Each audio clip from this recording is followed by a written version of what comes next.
Afternoon students. Last video में मैंने आपको और अपनी जूम मीटिंग के थ्रू भी गुडविल वैल्यूएशन के 3 मेथड्स एक्सप्लेन किए थे। 3 मेथड्स में से पहला मेथड आज मैं आपको न्यूमेरिकली एक्सप्लेन करूंगी। कौन कौन से 3 मेथड्स मैंने वैल्यूएशन ऑफ गुडविल में गुडविल के बताए थे। सबसे पहला था average profit method, then super profit method और उसके बाद लास्ट है कैपिटलाइजेशन मेथड। आज मैं आपको एवरेज प्रॉफिट मेथड के कुछ क्वेश्चंस एक क्वेश्चन करके दिखा रही हूँ। ये क्वेश्चन आप ध्यान से करें और थोड़ा सा एग्जाम्पल की बेटा हेल्प लें जिससे आप ज़्यादा से ज़्यादा क्वेश्चन कर पाए। मैं क्वेश्चन नंबर 3 आपको एक्सप्लेन कर रही हूँ। फर्स्ट और सेकंड बहुत ईजी है, 3 इसलिए क्योंकि इसमें लॉस भी है। सबसे पहले आपको ये ध्यान भी दिला दूँ और बता दूँ भी, एक बार फिर बता दूँ कि एवरेज प्रॉफिट मेथड के थ्रू गुडविल वैल्यूएशन सबसे इजी होता है, क्योंकि इसमें आपको प्रीवियस जितने भी ईयर्स के प्रॉफिट्स गिवन होते हैं उनके बेसिस पर, उनके एवरेज के बेसिस पर गुडविल फाइंड आउट करनी होती है। अगर किसी ईयर में हमें लॉस हो रहा है तो उस लॉस को हम टोटल ऑफ प्रॉफिट में से क्या कर देते हैं, डिडक्ट कर देते हैं, और फिर उस लॉस को डिडक्ट करने के बाद उतने ही नंबर ऑफ ईयर्स से, जितने नंबर ऑफ ईयर्स के प्रॉफिट या लॉस हमारे पास है उससे उस सम टोटल को डिवाइड करते हैं तो क्या निकल के आता है, एवरेज प्रॉफिट।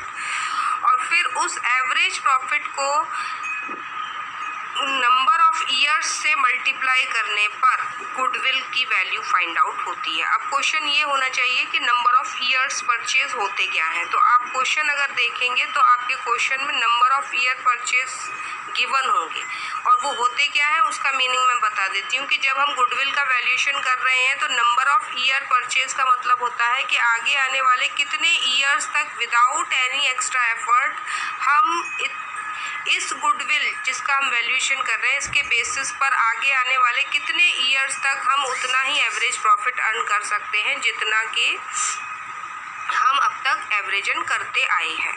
तो नंबर ऑफ ईयर परचेज का ये जो मीनिंग मैंने आपको बताया इसे भी बहुत ध्यान से समझने की कोशिश करें। ये आपका वाइवा का क्वेश्चन होता है। दूसरा, आप इसको बुक से भी एक बार देख लें इसका मीनिंग, तो वो आपको हेल्पफुल होगा। अब आते हैं हम क्वेश्चन नंबर 3 पर। क्वेश्चन नंबर 3 को अगर मैं आपको रीड आउट करके बताऊं तो क्वेश्चन नंबर 3 में आपको गुडविल वैल्यूएशन करनी है। सबसे पहली ही लाइन में आपके साथ सभी के पास बुक होंगी अब तो मेरे ख्याल से, और ना हो तो बेटा अरेंज जरूर करें क्योंकि थ्योरेटिकल पार्ट के लिए बुक्स की बहुत ज़्यादा हमें ज़रूरत है। तो देखिए क्वेश्चन नंबर 3 में रीड आउट कर रही हूँ, उसका सॉल्यूशन आपके सामने है। Calculate the value of goodwill on the basis of 3 year purchase of the average profit of the preceding 5 years ended 31 March which were as follows. आपको प्रीवियस 5 ईयर्स के प्रॉफिट्स गिवन है, प्रॉफिट और loss given है सही मायनों में। अगर आप 2016 में देखते हैं तो आपके पास प्रॉफिट है 13 लाख का। 2017 में जो प्रॉफिट है वो है 4 लाख का। प्रॉफिट नहीं, वो लॉस है, इसीलिए मैंने उसे ब्रैकेट में शो किया और साइड में लिखा हुआ भी है, देखिए लॉस का अमाउंट। अगर मैं आपको यहाँ ये शो करूँ तो ये आपको क्या दिखाई दे रहा है, इसमें ये अमाउंट जो है वो लॉस का है। ये जो आपका 4 लाख का जो अमाउंट है ये क्या है, हमारा लॉस। ये साइड में मैंने इसको लिखा भी है।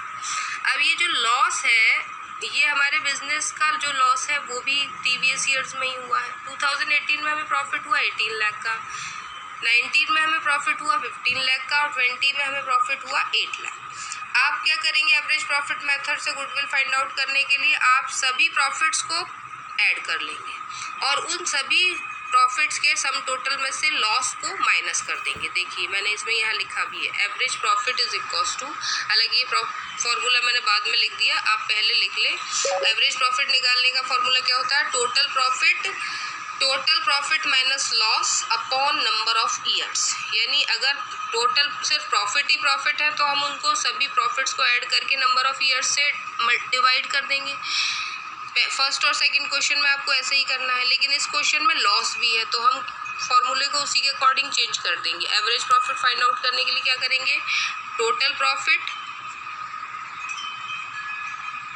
Minus loss upon number of years, इस तरीके से हम इसे यहाँ पर पुट करेंगे। अब इसकी वैल्यूज पुट करेंगे तो आपके जितने टोटल प्रॉफिट्स हैं 13 लाख, 18 लाख, 15 लाख प्लस 8 लाख, इन सबको ऐड करेंगे और इसमें से 4 लाख का लॉस माइनस कर देंगे और फिर डिवाइड करेंगे number of year purchase, number of years से। नंबर ऑफ ईयर्स कितने हैं? 5 ही है। आप लॉस वाले ईयर को भी नंबर ऑफ ईयर्स में काउंट करेंगे, ध्यान रखिएगा। तो 5 से डिवाइड करेंगे तो आपका एवरेज प्रॉफिट निकल के आएगा कितना? वो उसका अमाउंट होगा 10 लाख रुपीज़। ये जो 10 लाख का अमाउंट मैंने ये हाईलाइट भी किया है और ये यहाँ पे भी मैं आपको शो कर रही हूँ। ये 10 लाख रुपीज़ क्या है? आपका एवरेज प्रॉफिट। ये कैसे आया? इन सब के टोटल में से, प्रॉफिट्स के टोटल में से लॉस को माइनस करने के बाद उसे 5 से हमने क्या कर दिया है? डिवाइड कर दिया। ये डिवाइड के लिए ये नीचे मैंने पॉइंट आउट, ये देख रहे होंगे, लाइन भी खींची है। तो इस तरीके से डिवाइड करने के बाद हमारा एवरेज प्रॉफिट निकल के आया 10 lakh.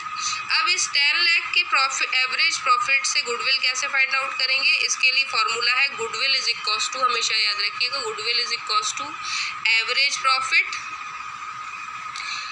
Into number of years purchase. ये नंबर ऑफ ईयर परचेज क्या है? अभी अभी मैंने बताया था, नंबर ऑफ ईयर परचेज का मतलब होता है कि आगे आने वाले कितने ईयर्स तक आप इसी टाइप का प्रॉफिट, इतना ही average profit without any extra effort earn कर सकते हैं। तो ये नंबर ऑफ ईयर परचेज आपको क्वेश्चन में गिवन है। देखिए पहली ही लाइन में लिखा हुआ है, calculate the value of goodwill on the basis of 3 years purchase of average profit. यानी 3 ईयर्स, यानी जब हम एवरेज प्रॉफिट को नंबर ऑफ ईयर 3 से मल्टीप्लाई करेंगे तो आपका कितना, हर बार 3 दिया जाए ये ज़रूरी नहीं, ये ध्यान रखना, जितना दिया होगा उतने से ही मल्टीप्लाई करेंगे। 2 ईयर परचेज लिखा है या 1 ईयर परचेज या 4 ईयर परचेज, तो आप उतने ही नंबर ऑफ ईयर परचेज से उसको मल्टीप्लाई करेंगे, किसे? एवरेज प्रॉफिट को। तो क्या फाइंड आउट करेंगे? अमाउंट ऑफ गुडविल, जो कि कितना आएगा? 30 लाख। इस तरीके से एवरेज प्रॉफिट मेथड से गुडविल फाइंड आउट करना बहुत इजी है। बस आपको यहाँ ये ध्यान रखना है कि जो भी प्रॉफिट या लॉस गिवन है वो हमारे प्रीवियस ईयर में दिए हुए हैं, उसमें कोई भी एबनॉर्मल प्रॉफिट या एबनॉर्मल लॉस इंक्लूड ना हो, क्योंकि अभी क्वेश्चन नंबर 6 तक तो इजी क्वेश्चन है। क्वेश्चन नंबर 7 से आपको ऐसे प्रॉफिट या लॉस भी मिलेंगे जिनमें एबनॉर्मल प्रॉफिट या लॉस या तो इंक्लूड होंगे या एक्सक्लूड होंगे। अब क्वेश्चन ये होगा जी, एबनॉर्मल प्रॉफिट और लॉस क्या होते हैं? तो यहाँ पर आप अपनी बुक में निकालेंगे तो ये मैंने आपको बुक का एक पेज भी दिया हुआ है, उसके बेस पर ये पेज नंबर है आपका 3.6। इस पर आपको यहाँ पर कैलकुलेट नॉर्मल बिजनेस प्रॉफिट निकालने के लिए यहाँ पर बताया गया है कि एबनॉर्मल प्रॉफिट और लॉसेस क्या होते हैं। तो मैं आपको एक बार एक्सप्लेन कर देती हूँ। वो ऐसे एक्सपेंसेस और लॉसेस जो नॉर्मली बिजनेस में पर ईयर नहीं होते, रेगुलर बेसिस पर नहीं होते, कभी कभार हो जाते हैं। ऐसे एबनॉर्मल जो प्रॉफिट और लॉस होते हैं वो किस कैटेगरी में रखे जाते हैं? एबनॉर्मल प्रॉफिट और एबनॉर्मल लॉस की कैटेगरी में। फॉर एग्जांपल इसका ये है कि मान लीजिए अगर किसी ईयर बिजनेस में फायर यानी आग लगने से कोई लॉस हो जाए, तो लॉस बाय फायर जिसे कहते हैं, तो वो कैसा एबनॉर्मल है, हर साल तो होता नहीं, पर ईयर का तो वो एक्सपेंस नहीं है, लेकिन कभी कभार हो गया। जैसे अभी कोरोना आया है तो बिजनेस में काफ़ी टाइप के लॉस होंगे, तो वो भी कैसा है? एबनॉर्मल लॉस ही होगा। तो इस तरीके के जो लॉस है जो रेगुलर बेसिस पर नहीं होते, या इसी टाइप की कोई इनकम भी है जो रेगुलरली हमें नहीं होती, तो वो सभी एबनॉर्मल लॉसेस और प्रॉफिट जो है हमारी प्रॉफिट या लॉस अकाउंट में क्या हो जाते हैं? प्लस माइनस हो जाते हैं। आपको याद हो तो हम इन सभी लॉसेस को कहाँ शो करते हैं? P&L अकाउंट में, डेबिट साइड, और लॉसेस को कहाँ, इनकम्स को कहाँ शो करते हैं? Credit side. तो इसका मतलब एबनॉर्मल प्रॉफिट्स ने हमारी प्रॉफिट को बढ़ा दिया होगा और एबनॉर्मल लॉसेस ने हमारे प्रॉफिट को क्या कर दिया होगा? कम कर दिया होगा। यानी प्रॉफिट जुड़े हुए होंगे एबनॉर्मल और लॉसेज क्या हो गए होंगे? डिडक्ट हो गए होंगे। तो हम रिवर्स प्रोसेस करते हैं। जब हम एडजस्टेड प्रॉफिट फाइंड आउट करते हैं किसी भी पर्टिकुलर ईयर का, तो हम उस पर्टिकुलर ईयर के प्रॉफिट में से एबनॉर्मल लॉसेस जो डिडक्ट हो चुके हैं उनको तो ऐड करते हैं, रिवर्स प्रोसेस में जाते हैं। लॉसेस को तो हम जो माइनस हो चुके हैं उनको क्या कर देते हैं? ऐड कर देते हैं, और जो इनकम होती हैं या प्रॉफिट्स होते हैं वो पहले से प्लस हो चुके होते हैं, तो उन्हें क्या कर देते हैं, माइनस कर देते हैं। इस तरीके से यहाँ पर आप देखिए स्टेप 1 में और भी तो कुछ आइटम हैं जिनको हम प्लस माइनस करते हैं। सबसे पहला आइटम इन्होंने क्या दिया है जिनको हमें ऐड करना है, abnormal losses, loss by fire, loss by theft etcetera, और भी किसी कैटेगरी का लॉस हो सकता है। Loss on sale of fixed asset, ये भी एबनॉर्मल इसलिए है क्योंकि ये बिजनेस में नॉर्मली हर साल एसेट खरीदी बेची नहीं जाती और ये कैपिटल नेचर का लॉस है, तो इसलिए हमने इसे क्या कर दिया, इसे भी हमने माइनस किया हुआ था, तो अब क्या कर दिया, प्लस कर दिया। Over valuation of opening stock but under valuation of closing stock, यानी इन दोनों के बीच में रिवर्स रिलेशन है। अगर ओपनिंग स्टॉक का ओवर वैल्यूएशन हुआ है और क्लोजिंग स्टॉक का अंडर वैल्यूएशन हुआ है, तो उसका जो इफेक्ट होता है वो यहाँ पर ऐड किया जाता है, ठीक है। Non recurring expenses, such expenses are not expected in future. Non recurring expenses वो एक्सपेंसेस हैं जो आगे फ्यूचर में रेगुलर नहीं होंगे, वो सभी एक्सपेंसेस भी अगर आपने इस साल डिडक्ट कर दिए तो उन्हें ऐड कर देंगे। Capital expenditure charge as revenue expenditure, कई बार ऐसी भी गलती हो जाती है, आपने लास्ट ईयर देखा होगा कि कुछ एक्सपेंसेस ऐसे होते हैं जो कि नेचर क्या था उनका कैपिटल, लेकिन हमने उन्हें रेवेन्यू की तरह ट्रीट कर दिया, तो वो एक्सपेंसेस भी यहाँ पर हमने अगर माइनस कर चुके हैं हम, तो उन्हें ऐड कर देंगे। फॉर एग्ज़ाम्पल आपने मशीन खरीदी और गलती से आपने मशीन खरीदी हुई अमाउंट परचेज में ऐड कर दिया, तो वो तो किस नेचर का, मशीनरी तो परचेज करने पर किस नेचर की होती, कैपिटल नेचर की, जबकि हमने उसे परचेज में इंक्लूड कर लिया, दैट मीन्स हमने रेवेन्यू नेचर का मान लिया।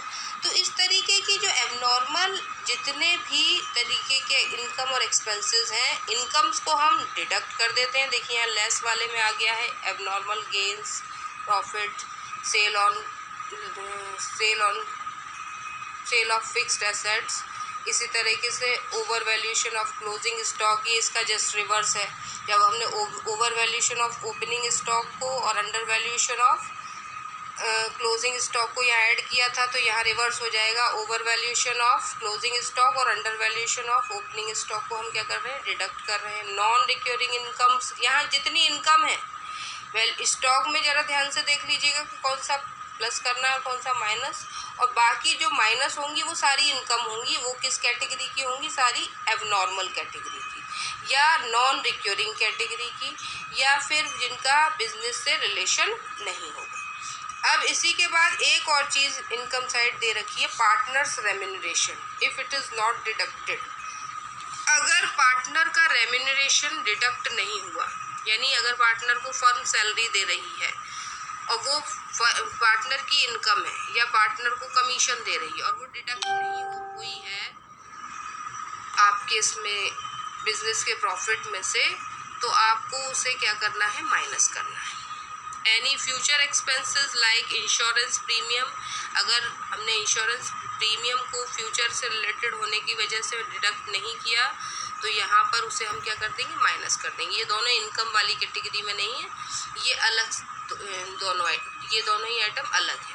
तो ये वाला पार्ट ज़रूर ध्यान से पढ़ लें। और इसका क्या इफ़ेक्ट होगा, मान लीजिए 2015 में हमें 20,000 का प्रॉफिट हुआ और उस 20,000 के प्रॉफिट में कोई एबनॉर्मल लॉस लेस हो चुका है 5,000 का। फॉर एग्जांपल हमारा लॉस बाय फायर 5,000 का था, तो उस वजह से हमारा प्रॉफिट क्या हो गया होगा, कम हो गया होगा। तो हम उस 20,000 में 5,000 को क्या कर देंगे, ऐड कर देंगे, ठीक है।